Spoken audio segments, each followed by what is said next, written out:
మీకు తెలిసో తెలియకో ఎవరైనా మహాత్ముడు కానీ మీరు పెట్టినది తిన్నా, భగవత్ కార్యం మీద ఉన్నవాడు తిన్నా, భగవంతుడు సంతోషించి తిన్నా దాని ఫలితం ఇంతే ఉంటుంది అని చెప్పడం ఎవరికీ సాధ్యం కాదు.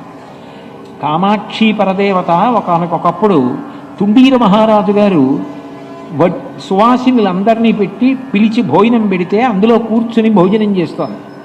విఘ్నేశ్వరుడు ఆయనకి కుమారుడిగా వచ్చాడు. ఇంతమంది సువాసినులు భోజనం చేస్తుంటే కామాక్షి కూడా వచ్చి ఉంటుంది, ఎక్కడుంది అనుకుంటున్నాడు మహారాజు. విఘ్నేశ్వరుడు కదా మరి కొడుగ్గా వచ్చాడు అమ్మవారి అనుగ్రహంతో తుండీర మహారాజు గారికి.